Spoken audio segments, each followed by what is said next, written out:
r/ask Reddit. What are some of the worst business practices you've seen? In the town I grew up there was this guy who ran a music store, the kind that sells musical instruments. He would sell brand new stuff at 50-60% discount. Hell, a friend of mine haggled a brand new Gibson guitar off the shelf for maybe 75% off. I bought several cymbals off him dirt cheap. Open bracket. For you drummers out there, Sabian AA, not crap. Turns out, his family was filthy rich, old money, and running the store was his hobby. You know, just something to do. He would sit there, smoke, discuss which Zappa record was the best, and basically give stuff away. It was awesome and terrible business. Edit. A lot of you seem to suggest that this is some kind of money laundering scheme. But if you wanna launder money, maybe run a business that does more than a $1,000 monthly revenue. He's probably not in business anymore. But then again, I haven't lived there for 20 odd years. You'd never guess he was super rich. He had that basic 40-something, brown leather jacket, ponytail, chain smoking kind of I live in my mom's basement vibe. This was in Norway in the mid-90s. I guess they got him the store to get him out of the house. Who knows? If you strayed in there, you'd almost be held hostage by his never-ending stories and promise of maybe getting that Boss pedal for 15 bucks. It was more weird than cool if I recall correctly. Anyway, sometimes weird is cool, and I still have one of the cymbals. Honestly, that sounds like a glorious way to live if you're rich as duck and don't care. Maybe it's not that he don't care. Could legit love music. Would be happy to give the stuff away for free if people would use the music gear. By charging half, he's making sure people are serious. So this store put a massive discount on weighted blankets. They were originally selling for $150, but were now being offered for $39.99. The catch? You'd need to sign up for free as a VIP member online. Okay, no harm done. So I signed up and bought a blanket, and so did thousands of other people. The store cancelled our orders and refunded our money, claiming that they weren't able to fulfill our orders. And now they had a couple thousand more new names on their mailing list. And sure enough, marketing emails came pouring through. I unsubscribed once but still had emails coming in. Duck you Spotlight, Australia. Spotlight posted my wife vouchers that were only able to be used in store. Their store was click and collect, or delivery only during the height of the pandemic. Spotlight refused to allow them to be used in store, and refused to extend the offer end date. Spotlight sent a lot of these to VIP customers in Victoria. So rude. This is probably one of the worst things I read out here. It's so low and unprofessional. It's ridiculous. I use the term business loosely, but I once did graduate research with a professor who was in the process of trying to get a major auto manufacturer to invest in our lab. They liked us, but wanted an example of some of our work. So rather than directing them to some publications of ours, my professor gave them a zip file containing all of our recent unpublished research, including the basis for a patent application. My professor was shocked when they just kept it. What a moron. IDK, how you get to that point in life not knowing that car companies play dirty. That's why he's in academia and not in business.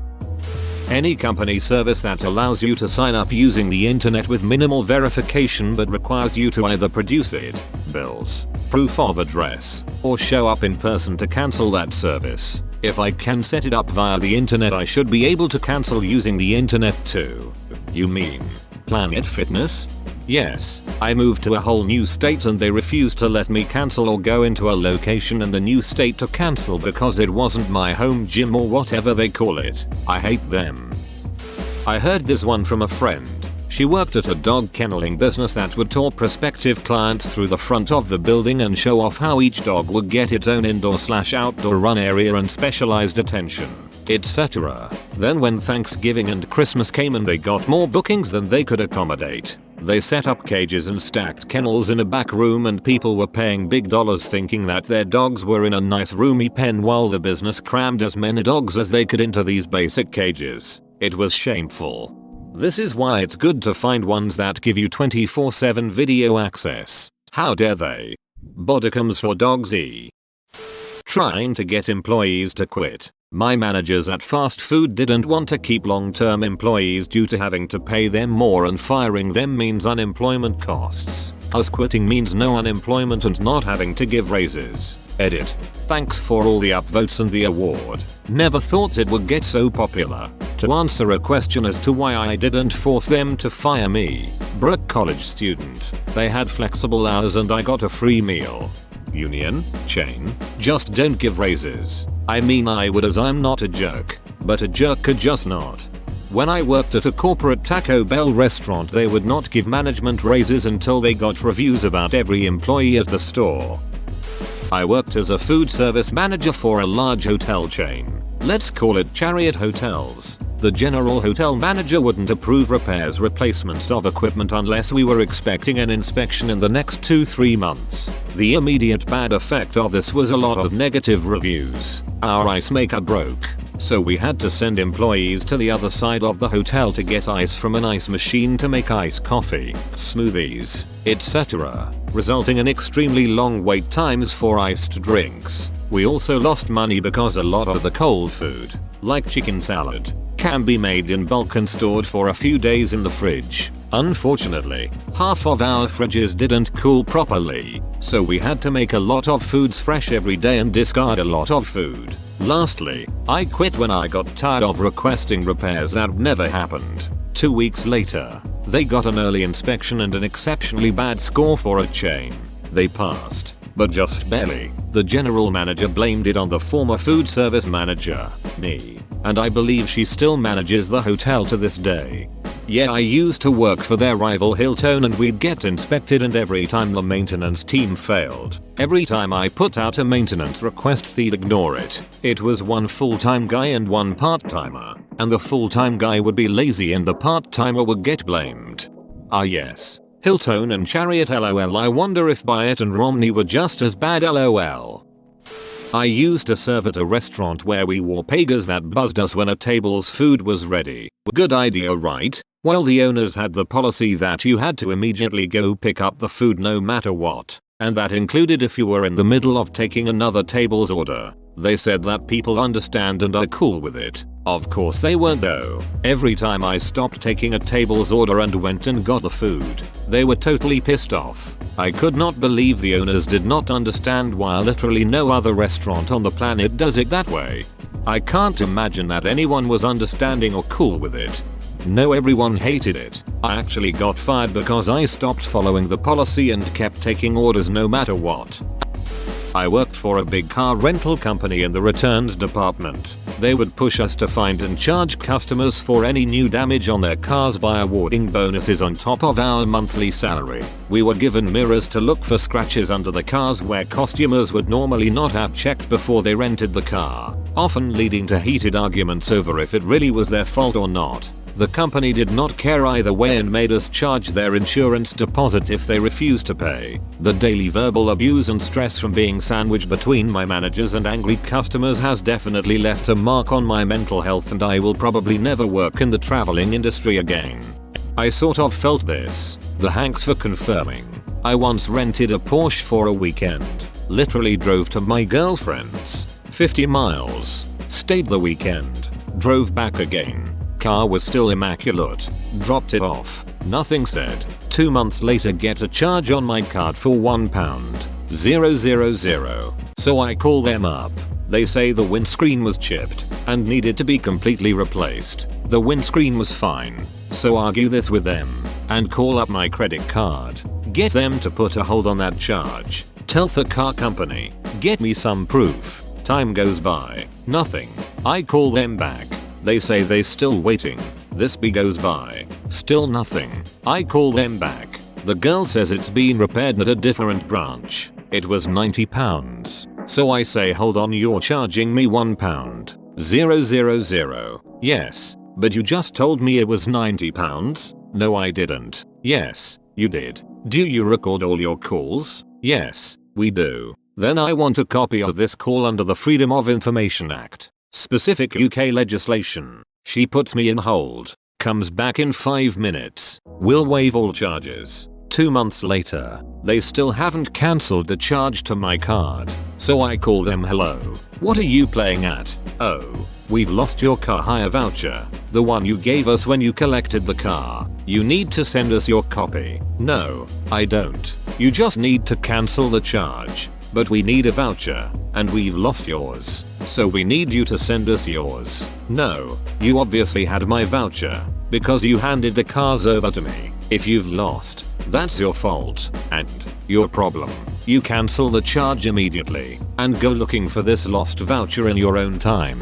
Charge cancelled. So, how many other people do they try this with? And how many just pay?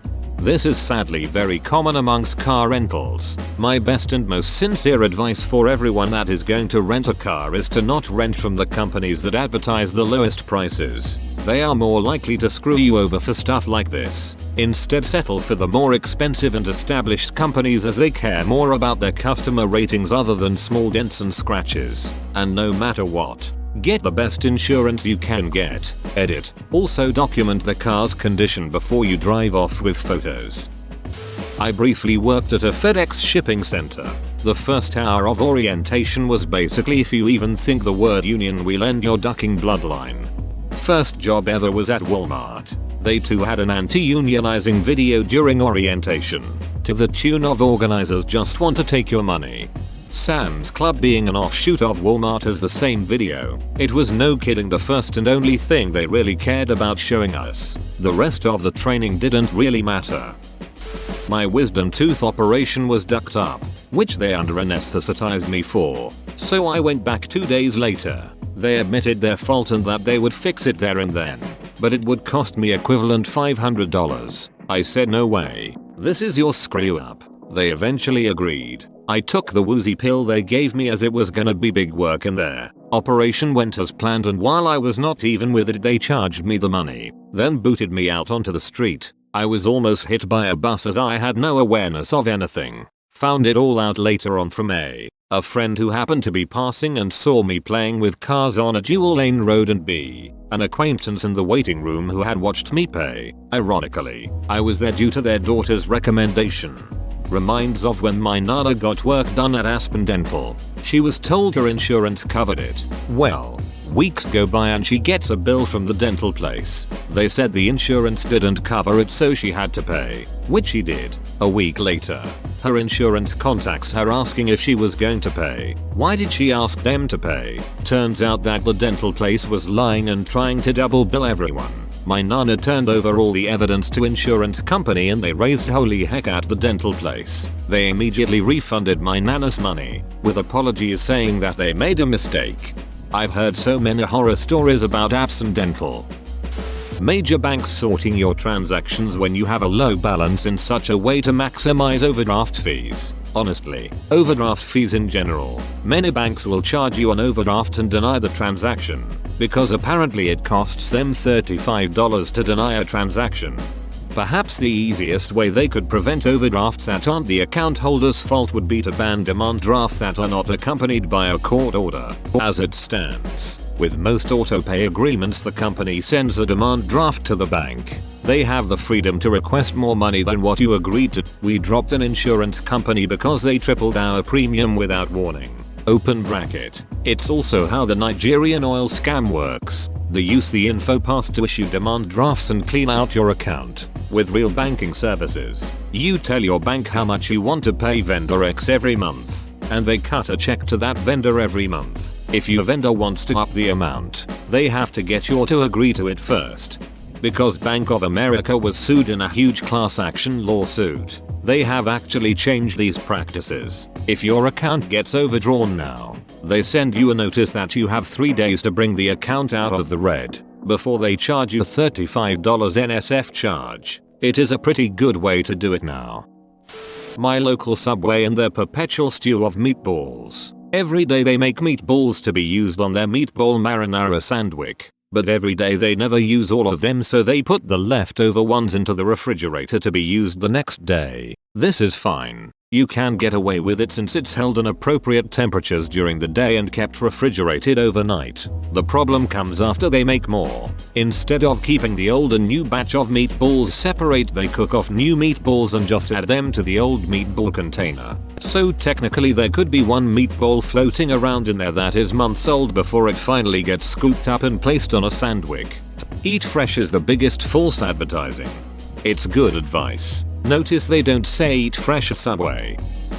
Hostility towards raises. Rewarding your existing employees is almost always cheaper than hiring new.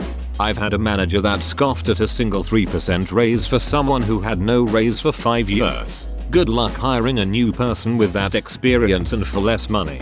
There's a reason why job hopping gets you more money, and it's not because hiring new is cheaper. Same. Company changed owners and suddenly did an about face on raises and promotions. My manager straight up lied to my face and doubled down when called out on it. My husband is an EMT. He got a job offer that paid him $6 more per hour and his boss told him not to take the offer because he will give him the upcoming promotion when the senior EMT quits. So my husband did what he said. He didn't take the job offer and waited for the promotion. Then he found out someone else got it and he obviously asked his boss WTF happened. His boss said it wasn't guaranteed. He was just putting his name in the hat with a good word to the senior boss, which obviously wasn't true, but there was nothing my husband can do about it legally, at will state. So my husband got his paramedic license and now he's going to get even more money. Just gave his 2 weeks notice. Not as bad as some of the practices in this post, but a local coffee shop owner near me pressures customers into bringing their own cups. Normally I wouldn't mind this as we all got to do our part to save the environment. Thing is the owner doesn't do IT for the environment, he does it because he doesn't want to buy takeaway coffee cups. I heard him argue with another customer one day telling her he's sick of her using his cups rather than her own. The whole thing came off so cheap and tacky. I stopped going there for coffee. If the owner is upset about buying 5C cups, he's probably cutting corners in other places too. I do bring my own cuss, you know it's green, but wow, that is stingy. You're basically turning your one-off customers away. Cuss, how will they know? Bernal Productions in Renton, just outside Seattle, constantly lie, cheat and steal from their customers. When confronted, the CEO pleads poverty and needs money to pay bills. The CEO was declared bankrupt in 2020, wiping the debt he had on 13 credit cards. Meanwhile he, the CEO, also has a condo that he hasn't paid his mortgage on for almost a year. Then there's over $40,000 spent on a mobile game, which he does not acknowledge because he has an addiction problem. Whoa, what a small world, lol. I think I've heard of Bernal Productions. I remember reading about the CEO trying to hide from taxes and was only found out because he received tons of business magazines to his workplace. Also, isn't the CEO a man that masturbated in front of kids? You are absolutely correct, sir. A veterinarian I once worked for tried to make me reuse bloody IV tubing between patients. Just rinse it out, he told me. He charged the same amount for a pain injection for a 5-pound pet and a 150-pound pet. He overworked and underpaid his employees. He was rude to his clients and tried to make staff carry out tasks they were not qualified educated to do. He would cut corners in any possible way. Several of us reported him to the board. Did the board do anything? Yes, he was investigated by the Canadian Board of Veterinary Medicine for several different infractions. Staff and I gave statements, and then, during the investigation, he returned to India for a scheduled visit but didn't return. Last I heard, he and his newly graduated son had opened a new practice in Michigan. People who sell weed, you text them, ask if they have weed. They say yes. You ask them to meet you or if you can go to them and buy some. They say yes. You ask where or when, etc. They don't reply and you don't hear from them again for a few days. One of the best things to come out of legal weed is the customer service aspect of people not having to deal with local drug dealers as much. A dispensary should have abide the old way theme where they bag up your weed for you, take your payment, and then as you leave they go, you don't wanna hang out, and then awkwardly guilt you until you pull out the weed you just bought and smoke it with the guy who just sold it to you. Quotas. From car sales to banking, they always incentivize the worker to lie, cheat, discriminate and provide the poorest service possible to make the numbers look good so that upper management doesn't fire them. If you do your job perfectly but don't try to cheat the numbers, then you look like you're underperforming compared to the ones that do, creating a feedback loop ensuring that everyone who wants to have a job cheats. I had this exact conversation with one of my former supervisors today. I still work for the same company but in a different department. And I was telling him how nothing ever really gets done right because to make your numbers, you are forced to take the shortcut instead of doing it right. To my surprise, he responded that all numbers do is make shit employees look awesome and good employees look bad. Unfortunately, we work for a huge company, and no one gives a shit what we think. Relative of mine is a dentist. He worked briefly for a large clinic and was disgusted at the quotas the dentists had to meet, performing unnecessary work to do so. There ought to be a law category, free trials that require a credit card, and which do not auto-expire. Ridiculous. It's a transparent bait and switch. If you don't think they will buy it for the advertised price after a free trial, then maybe try something more honest, like metered service. Editing to add, a lot of people are posting helpful tips on avoiding this. I appreciate it, but the fact that these workarounds even exist on such a large scale just provides further proof that it shouldn't be a thing in the first place. As for me, I don't sign up for free trials that require a credit card. But many young people who didn't get financial education, people who aren't native speakers, and frankly folks who aren't the sharpest tools in the shed fall for it, and that's not okay in my book. I didn't sign up for a free Sirius radio trial because it required me to enter my credit card information. No thanks, I'm more than happy with my premium Spotify instead. Beware of consignment stores, people. Those store where you can buy used clothing for cheap and also can take yours in to be sold. There may be other kinds I don't know of, but the big red flag is if they do it like this. They offer an agreement when you sell through them that they get a percentage of the sale price. But after a certain amount of time, if the item hasn't sold, it becomes their property and they get full profit. But they allow you to come reclaim your item anytime before that deadline. Ask them if they would assist you to find your item in the store should you decide to reclaim it. If they say no or offer an excuse like we don't itemize so you have to seek it out yourself, then do not do business with them. They are a scammer. An example in my town is CJ's Consignment. Not every item may be scammed like this, but they may occasionally pick a high dollar item and decide they want the full profit. All they do is hide your shit from you. Maybe put it in the back or somewhere customers don't have access to. If you can't find your item, then you can't reclaim it in time. They did this to me with a dress.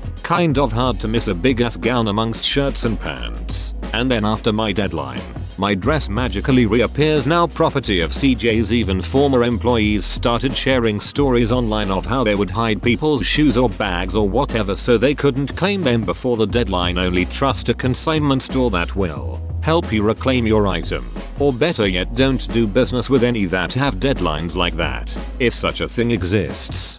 I dealt with one that offered the option of giving the leftovers to charity. I liked that option. I don't know if this counts because I didn't actually work there, but I went for a job interview at one of those cheapy party $2 stores, and the interview questions were insane. Among other things, the interviewer asked if I was Irish. I have a very Irish last name, and what my religion was, specifically whether I was Catholic. He then also asked, well, do you report laws being broken? Sometimes during busy season you may not get your breaks and will need to stay an extra hour or so without pay. But you'll have to do it because we're a family here. Are you a very sensitive person? Often I find that women can be more sensitive and easily offended by things. You're not like that, are you? Are you easily upset by yelling and tone? When things are stressful there can be some yelling, can be a bit harsh. Can you deal with that without getting needlessly offended? What's your confidence level from 1-10? We don't want arrogant people or people who think they know better. When is a time that you've done something for work which you've morally disagreed with? He also said that he wouldn't actually hire me for a permanent part-time role. Instead he would hire me for a fixed 3-month period where he would be watching me constantly, and if I wasn't dedicated enough to the company I wouldn't get hired again. Essentially, an excuse to fire me if I don't stay an hour overtime without pay and I actually take my legal breaks. Needless to say, I did not take the job, and I am considering reporting them to the legal department of my university. Whoa, you made it to the end? You're a ducking beast. I'll cut you a deal. Smash like and subscribe for more curated content, bruh. It's free and that's a great price.